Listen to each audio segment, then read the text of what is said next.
Welcome to Gospel Diaries, a platform that offers a unique avenue for artists to share their stories, express their thoughts, emotions, and personal journeys. Today we're in Little Rock, Arkansas, with Miss Gladys McFadden of the Loving Sisters. Gave his only begotten Son. The book of John said, who shall believe on him? Who shall believe on Jesus? I know they will have an everlasting life. My Bible said he believed on Jesus. Oh, he believed on Jesus.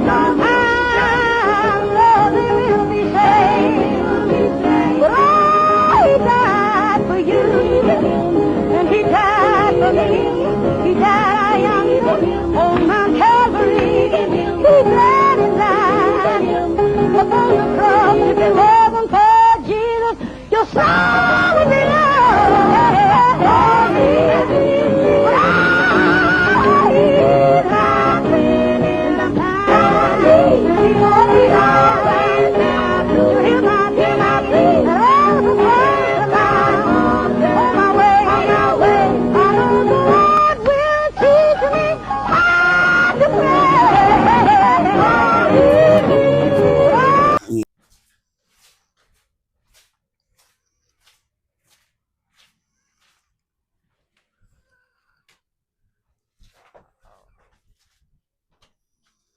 Oh my Lord. I ain't finished straightening it out. Over here too. Yeah, and that's my son's wall. Me and my husband, and that's my son, that's my son. That's Leonard, right?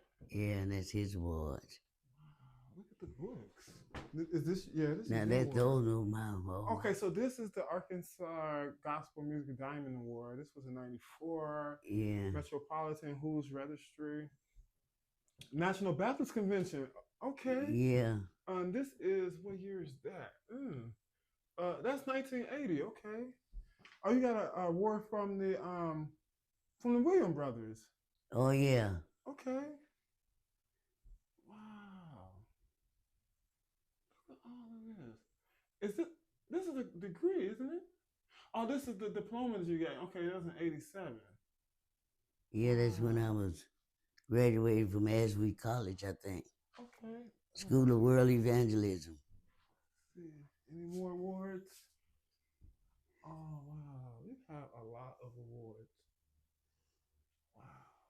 Thank you for showing. You know, I don't have no grammar, but the only thing I'm saying, I be like songwriting. I told Jesus it'll be all right if he called my Okay. Yes, sir. You know, other words, I don't have nothing that I'm clinging to here. Mm-hmm. You know, that to hold me here, you know. So it just go from here. Welcome back to Gospel Diaries. That's where we go from here. All right. I'm glad that you all decided to tune in this week.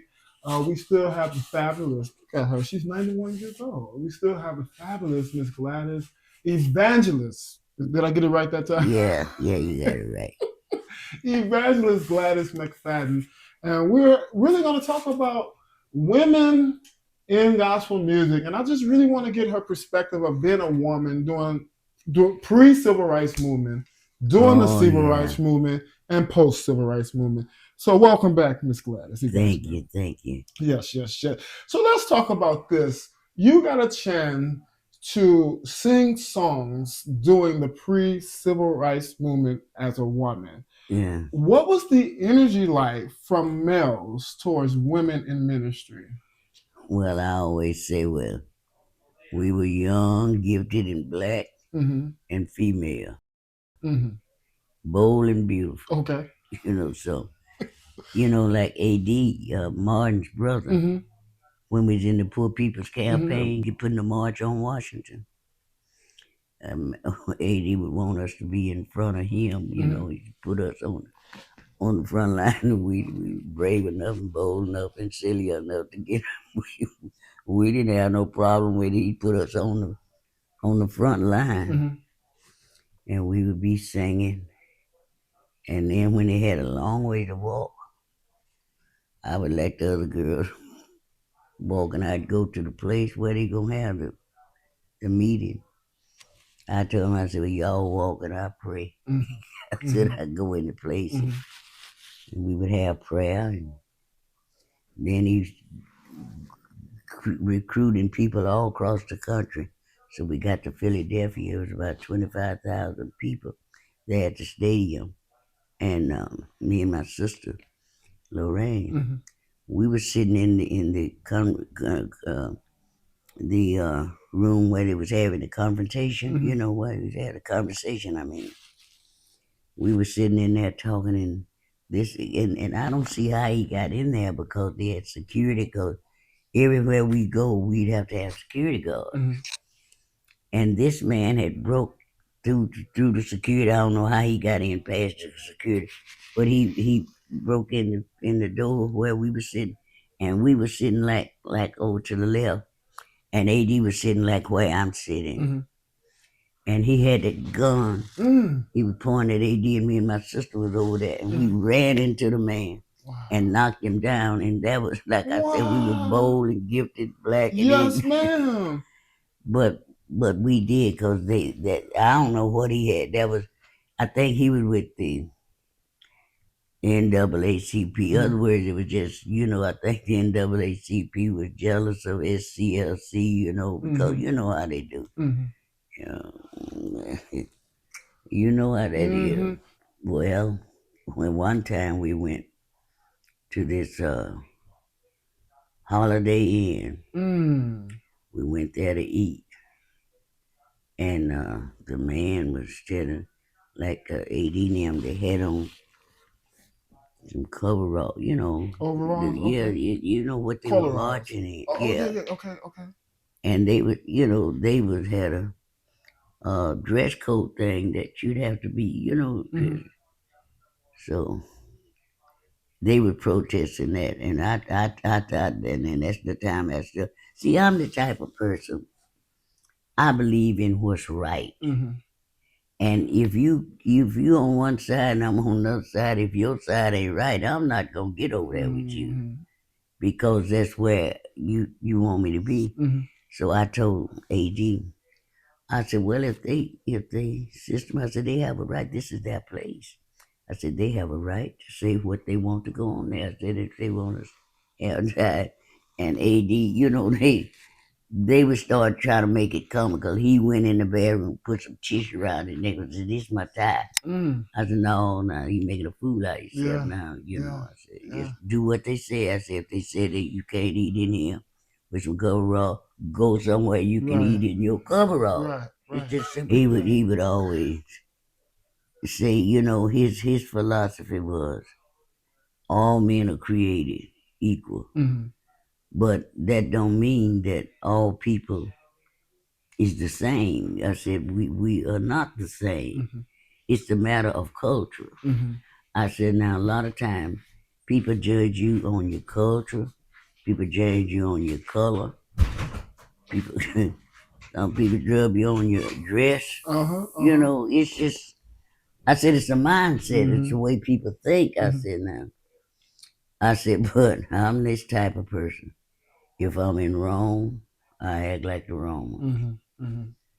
And if wherever I am, I try to, if the standard is not too low, if it get too low, I'm not going there. But as long as you just have your beliefs and I have mine, well, I gave you a right to have your beliefs. I may not agree with it, but I don't have to disagree. Right. So that's just the way I think a lot of times. And I wrote this song, Eric. I wrote this song, said, why do I understand everybody? But they don't understand. Come on, somebody. Why? Right. Couldn't reach nobody. That's right. Sometimes you try to call somebody, they ain't there, There. And when you do call them, their mind is somewhere 1,000 miles from where you thinking or where you're at. And you don't find that confirmation that you're looking for, So it just don't be no hope. So, You know, that's what I said. And even now, Mm-hmm. I don't very few have anybody that's on the same mindset that I am. So it leaves me in a difficult position of talking to people because they don't talk the same language. Well, they say the same language, but I say the same feeling. Exactly. Ideology that I have. love You it. know, I he's love speaking to it. sing this song. Who could ask for more? Uh-huh. Say if you got Jesus on your side, Uh-huh. you ain't got nothing to worry about. Yeah. So did you ever get a chance to work with Dorothy Love Combs? Oh yeah. Talk about it. Yeah. I remember once we were in St. Louis on a package, Arthur Love and one more group, I don't know who that was. But anyway, Cleophas Robinson? Okay. Yeah, he was the one that sponsored us there. Okay. And Cleophas didn't want nobody to get through more than he would. And if he seen you was getting through on your song, he would come up. He'd come up and just take your song and just sing it. Wow. You know, I've heard stories about Mahalia Jackson as well in that same thing. Yeah. Well, when me and him, Dorothy was on the show. Dorothy was bad with this song that, Lord, you've been good to me. Yeah. Sitting back thinking over my life. Yeah, she was good. Yeah, and when Honey Cleo wouldn't let her get through with that, he gonna get up and take it. He was funny. And I remember one time he gonna book a show in Texas. And Texas was one of our main stabilized headquarters, what you call fan club situation. And he wanted to book us in Houston. And we gave him he had a lot of groups. I think he had about 5 groups. And I would call him. I said, well, Cleopas, I said, you need to send your contract, boy, because you ain't got no show. Well, yeah, he'd lie. Well, yeah, I'll send it to you. Guys, don't worry about it. I said, I ain't worried about it. I said, but don't you worry about it. But anyway, I gave him like about 7 days, and he still hadn't fulfilled his order with his contract. So but I told him what I was going to do. I said, now I'm telling you. I said, you're going to have some repercussions. I said, because if you don't settle this within 7 days, I'm going to call the radio station. And I did. I called the radio station. Wow. I said, are you running a commercial, airing a program for 11? He said, yeah, we got your headline. I said, well, I ain't going to be headlining. I said, take me off. And I said, because the man haven't come through with his contract. That's right. And so the manager told me. He said, well, we'll just cancel the whole thing. Okay. I said, that'll be good. And he did.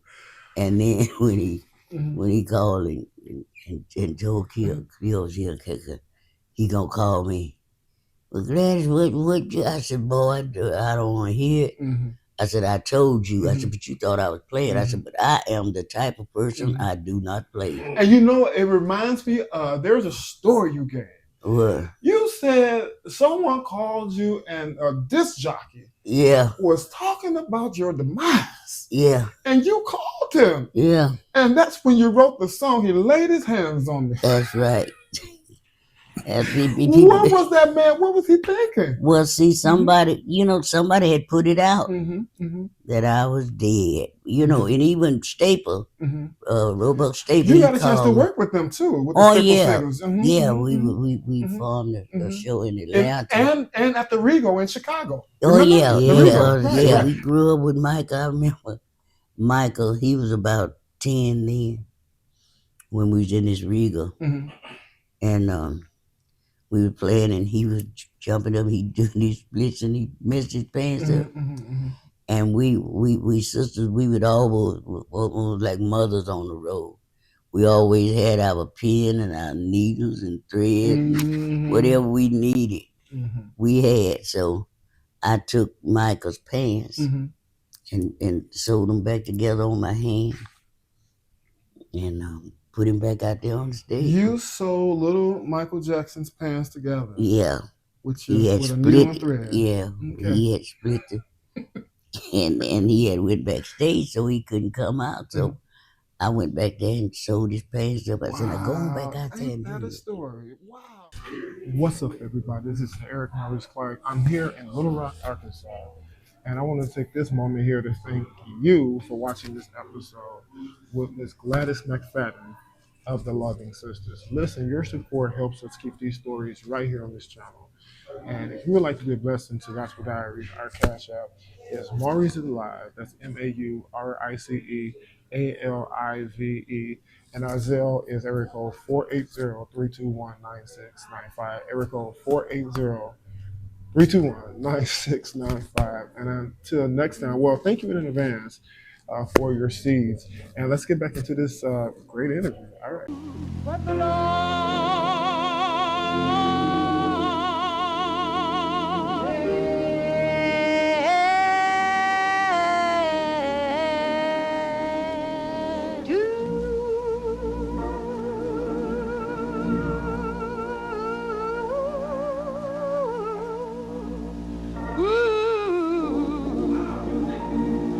I said, Satan is a busy man that don't bother me. When I try to do good, he's right on my hand. But look at him, that don't bother me. The harvest is great and the labor is few.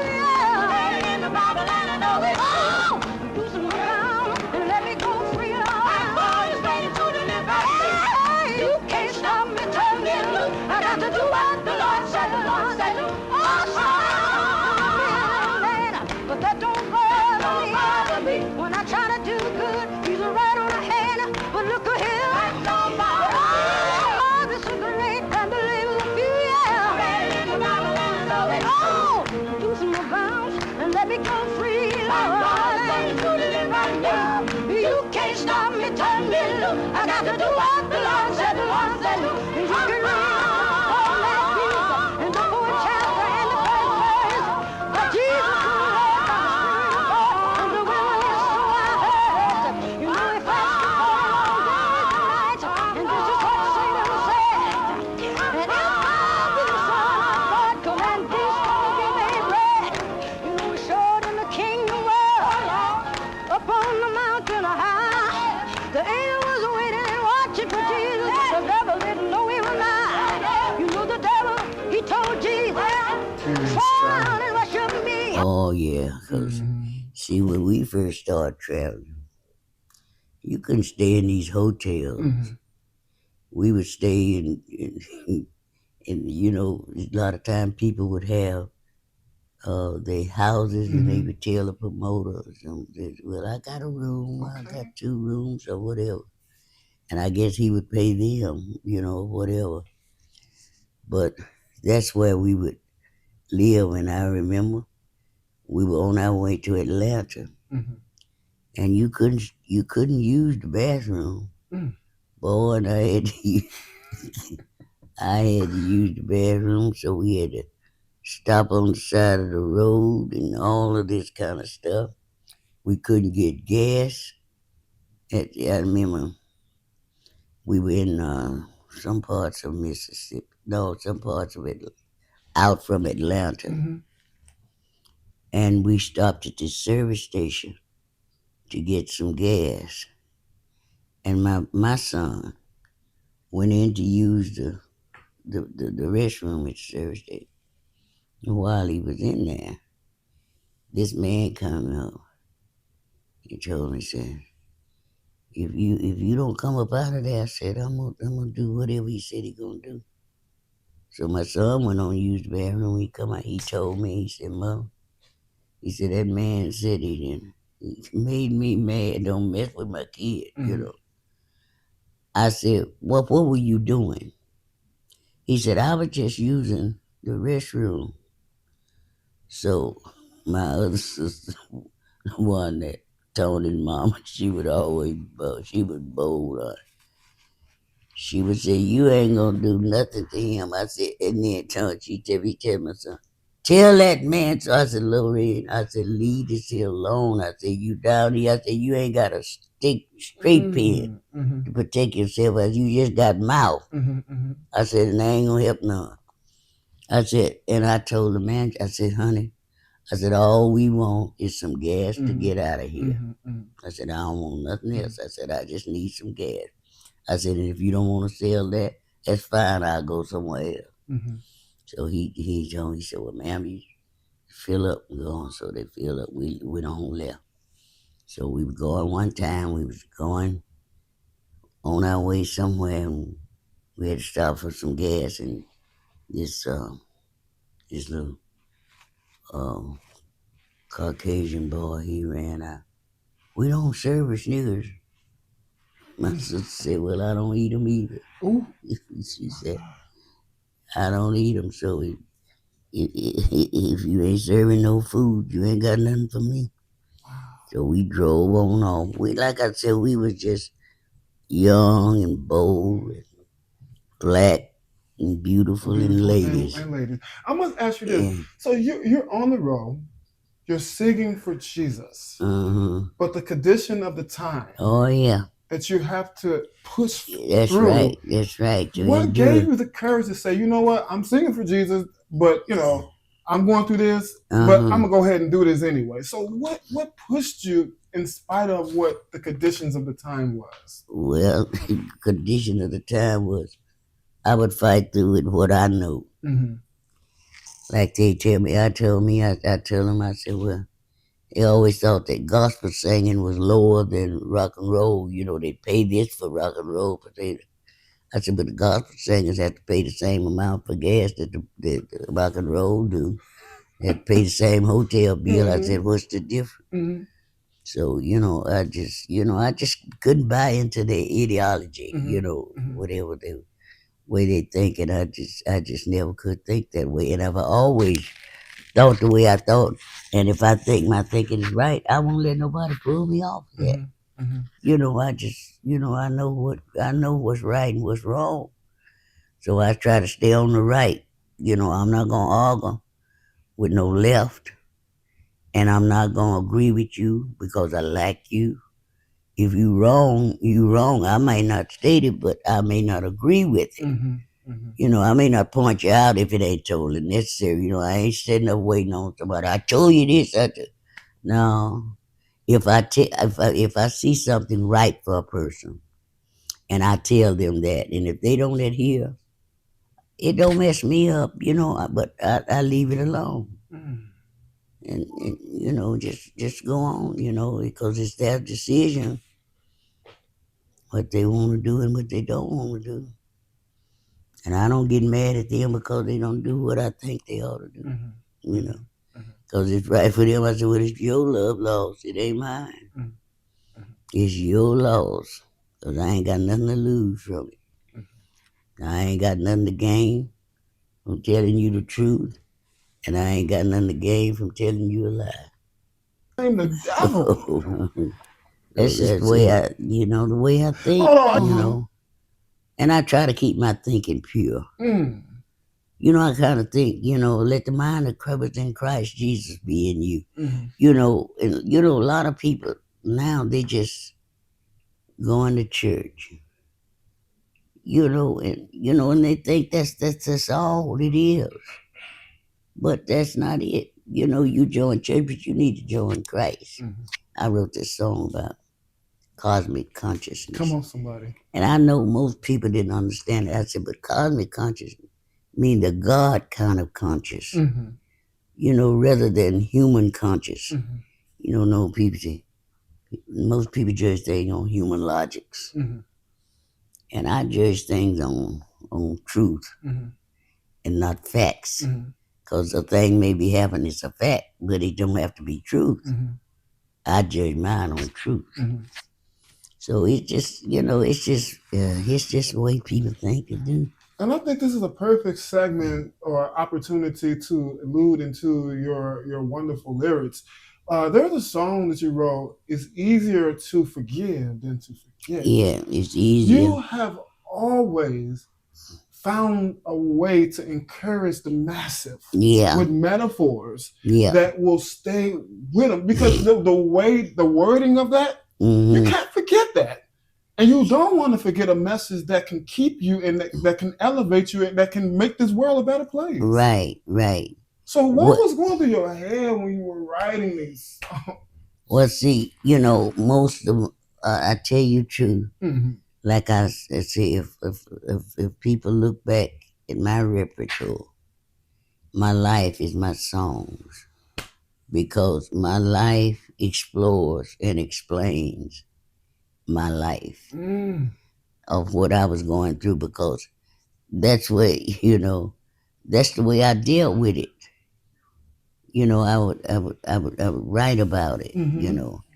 It's like when I wrote this song about forgiving is easier than forgetting. At that time, the groups, they were so jealous of us. They wouldn't want to sing behind the loving sisters. Man, don't put me behind them loving sisters. Just stuff, And I wrote this song about forgiving. I said, I forgive them. I said, but I ain't going to forget it. I love it. I said, forgiving is easier than forgetting. I said, you can forgive a person. You don't have to hold it against them, but you don't have to forget it. That's right. And so I don't. And I wrote that song about forgiving is easier than forgetting, because at that time, they would take the mics, cut the mics off when we were saying, but we wouldn't care. We still do what we do. I love it. Starting to get on Gladys' nerves because she said, so